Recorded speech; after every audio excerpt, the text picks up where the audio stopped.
हाय मित्रांनो, तर आज आपण फोंडुरा बीच वरती. फोंडुरा म्हणजे वेंगुर्ला तालुक्यातील एक छोटासा बीच म्हणून फोंडुरा बीचची ओळख असा. पण याच्यापेक्षा त्याची पुढे जाऊन ओळख सांगूची तर नक्कीच हा खूप मनमोहक दृश्य देणारा, आपल्या मनात पुरळ घालणारा हा बीच असा. हा आहे कोंडुरा बीचचा एंट्रन्स पॉइंट, जिथून आपण खाली उतरतो. मध्ये मध्ये आपल्याला मालवणी सुद्धा ऐकायला येईल.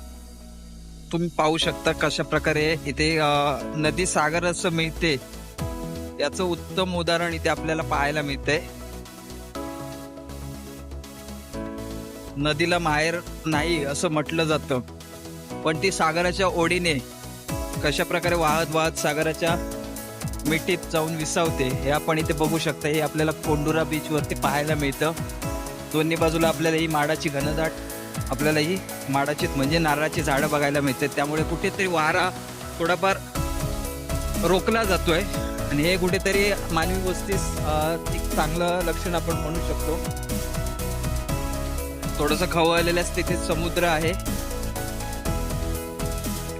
थोडीशी खडकाळ वाट असल्या कारणाने पाय आपला थोडासा स्लिपपट होऊ शकतो.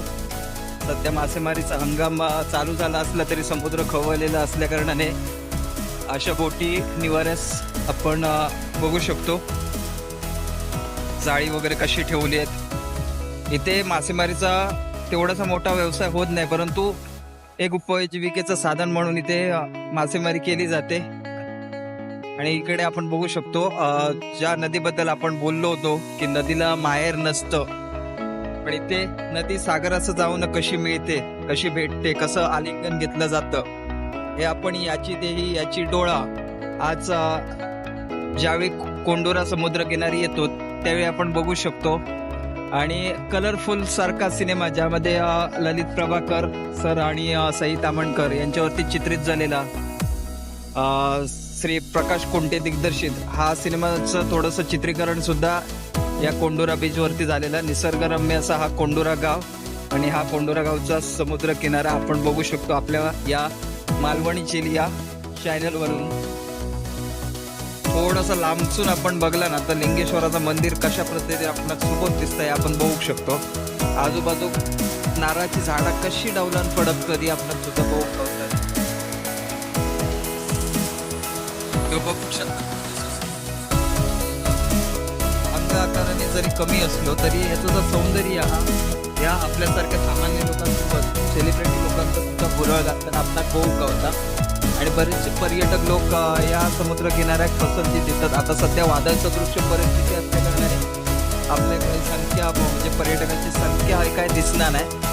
दुसरी गोष्ट म्हणजे ऐसर कपल्स पॉईंट सुद्धा खूप आहेत. पण ऐसर येताना आपण त्यानंतर स्वतःसोबत इकडचं जो पावित्र्य असा, इकडचे देवदेवता असं किंवा इकडची जी स्वच्छता, या सगळ्या गोष्टींचा सुद्धा आपण भान ठेवून तसं वागणं सुद्धा तेवढंच गरजेचं असा. निसर्गाचा या मनमोहक रूप, सागराची वादळ सदृश्य परिस्थिती, हे सगळं आपल्याला एकाच फ्रेम मध्ये बघू गावतं बघा. आणि या अनुभवना म्हणजे एक सुवर्ण योग म्हटलं तरी वावगा ठराचा नाही, कारण अशी नारळाची झाडा क्वचितच आपल्याला काहीतरी बघू गावतं गरजेचं असा.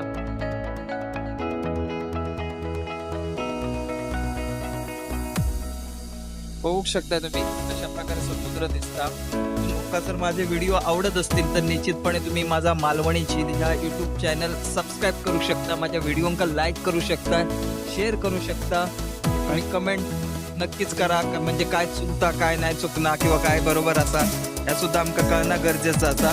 कारण तुमचे स्नेह आशीर्वाद, तुमचे प्रेम आशीर्वादच आमका पुढे घेऊन जातले.